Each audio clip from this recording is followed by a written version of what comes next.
Defining gender recognition. One of the main driving forces behind Trump's campaign was to bring back sanity in America. Those were his words. And, well, according to him, that involves signing an executive order as soon as he walked into the White House. This order is basically Trump's way of saying, why complicate things? Gender is simple. You're either team male or team female. That's it. No third options, no let's make it a multiple choice quiz, just good old binary boxes. Think of it as a menu at a very boring diner. Coffee or tea? Want a latte? Too bad. Decaf? No pumpkin spice? Well, don't even think about it. Trump believes the government is overthinking gender. By sticking to biological sex of either male or female, he says we're cutting the red tape. In his words, it'll be the most streamlined government form you've ever seen. So streamlined you'll cry. Big tears. The best tears. The order also waves goodbye to diversity, equity, and inclusion programs tied to gender identity. Trump's logic is that since there are only two genders, there's no need to include the others. It's like cleaning your room by shoving everything under the bed. Yeah, that never works.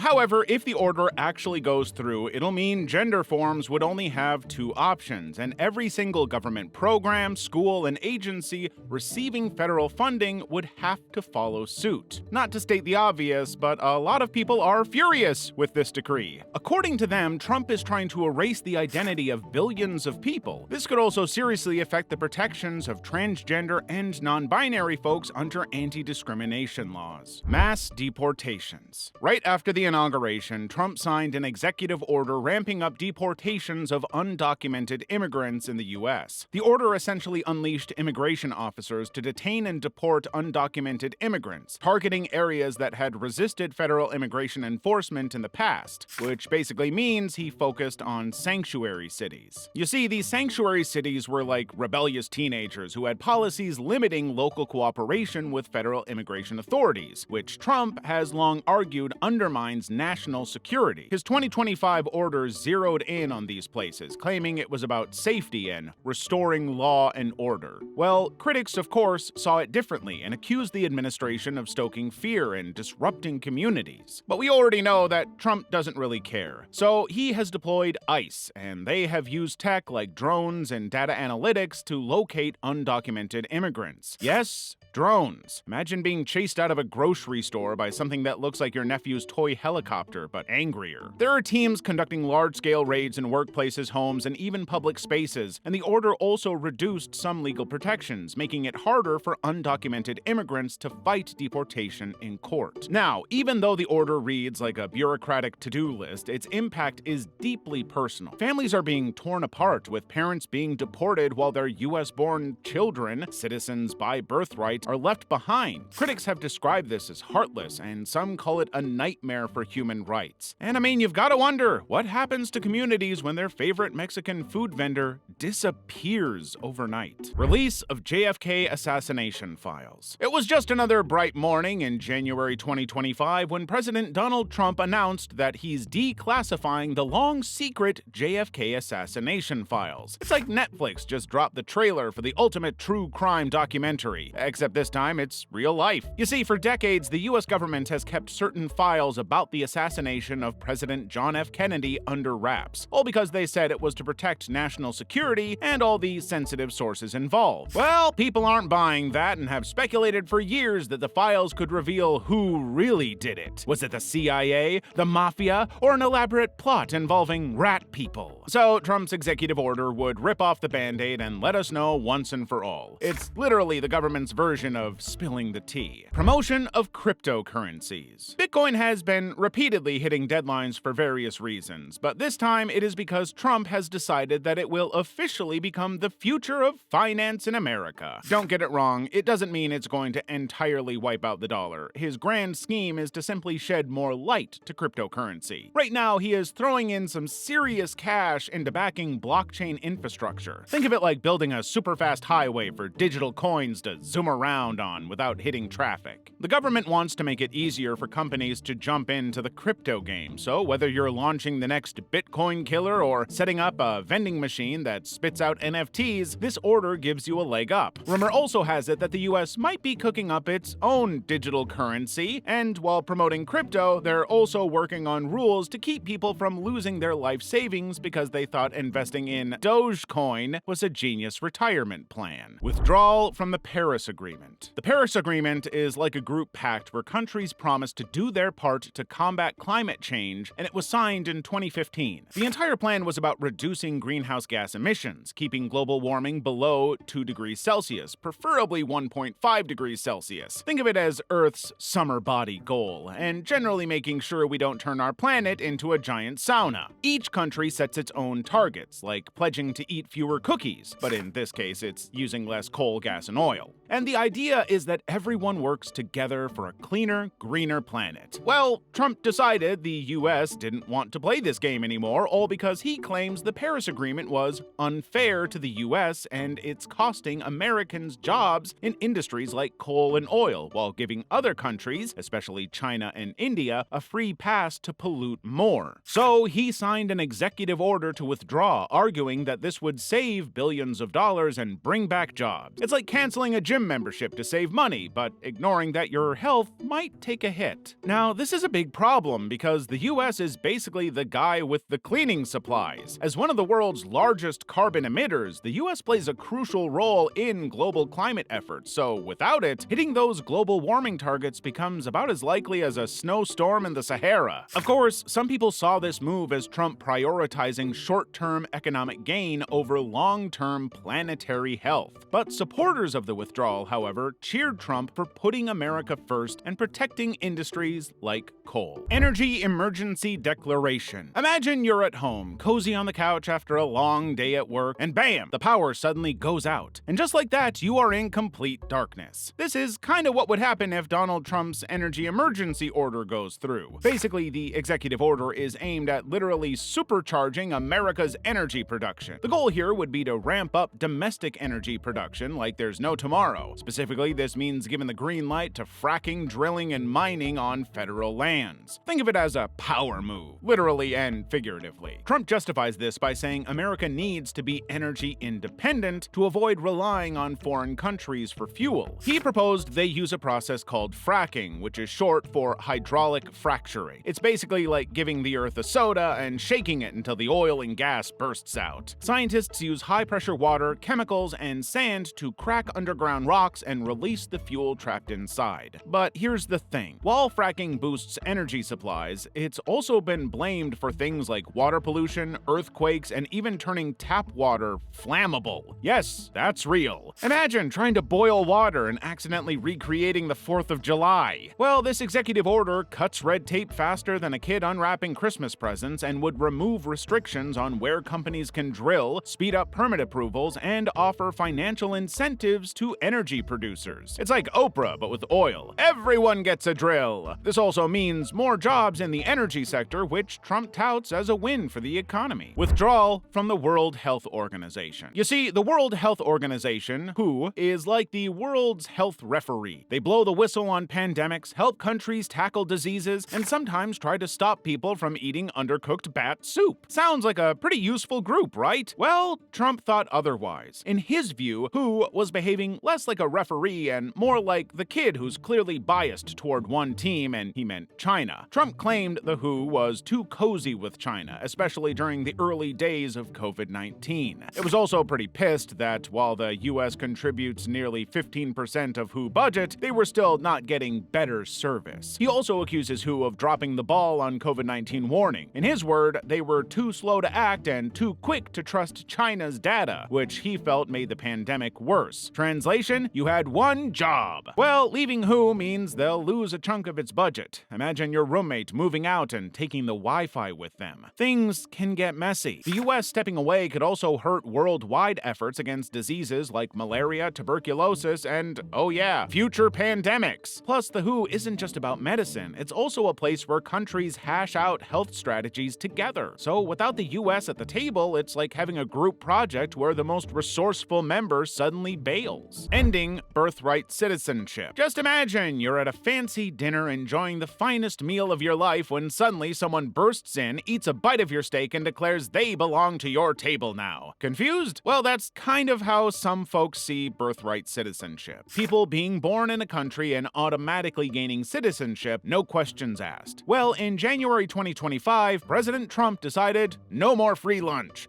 Or in this case, free citizenship. He signed an executive order attempting to end birthright citizenship, which means babies born in the US to undocumented immigrants or certain non-citizens wouldn't automatically get citizenship anymore. This rule comes from the 14th Amendment, adopted after the Civil War to ensure all people born in the US, especially former enslaved individuals, had equal rights. For years, the rule has been straightforward. Born here? You're in. No need for an application, interview, or a DNA test to prove Uncle Sam is your great-grandpa. But now, Trump's executive order claims that only children born to U.S. citizens or certain lawful residents should get citizenship. His argument is that the current system encouraged birth tourism, where people visit the U.S. just to have their baby born as a citizen and incentivized undocumented immigration. However, the Constitution doesn't exactly leave room for debate because the 14th Amendment clearly states all persons born or naturalized in the U.S. are citizens. Well, Trump and the government have been at a standstill because ending birthright citizen isn't just a small tweak. It's like telling a burger it can't have buns anymore. The ripple effects would be huge and devastating. Advancement of artificial intelligence, AI. Imagine asking ChatGPT a question one day and getting very sassy feedback in response. And according to it, President Trump just signed an executive order that might make it your new boss. The order aims to make the U.S. the ultimate playground for AI development. Think of it like hosting a massive AI bake-off where the ingredients are funding, infrastructure, and innovation. The goal, to make the US the undisputed leader in AI tech. Because let's face it, no one wants to play second fiddle to a chatbot from another country. Right now, the government is pouring money into AI research and development, and the focus is on creating supercomputers and advanced algorithms that could make even Einstein impressed. They are even teaming up with tech giants like Oracle, OpenAI, and SoftBank. This trio is like the Avengers of AI, but instead of fighting aliens, they're building technology to solve problems like climate change, healthcare, and hopefully figuring out why printers never work when you need them. However, AI can be as mischievous as a cat on a keyboard, so the order includes rules to ensure AI doesn't go rogue. No one wants a Terminator situation right now. Trump's AI order is equally going to create jobs, lots of them, but they'll require new skills. The order includes funding for AI education programs so Americans can stay ahead of the curve. Also, don't use AI to steal stuff, like my voice.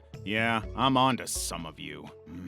National emergency at the southern border. Let's start with the basics. A national emergency is like a big, flashy, in case of emergency, break glass button for presidents. It lets them tap into special powers to deal with crises that they think need immediate attention. Think of it as a cheat code for skipping Congress when time's ticking, or when you just really don't want to deal with that guy from the opposing party. Trump declared this emergency to focus on what he called a border crisis, saying America needed stronger defenses to stop illegal immigration, drug trafficking, and other threats. Basically, he claimed that the border was a chaotic free-for-all Black Friday. And his plan to stop this free pass was simple: build a border wall, or as he likes to call it, the Rolls-Royce of walls. But there was a catch. Congress, aka the nation's wallet, wasn't handing him the cash. So what does any determined real estate mogul turned president do? He dipped into military funds instead. That's where the national emergency powers came in handy. By declaring an emergency, Trump could redirect billions of dollars from military construction projects to wall building. Well, critics obviously argue that building a border wall was really not an emergency, as the data showed that border crossings had actually been declining in recent years. Many also argued that Trump's move to repurpose military funds violates the Constitution. However, Trump has doubled down on the emergency order and declared that the border crisis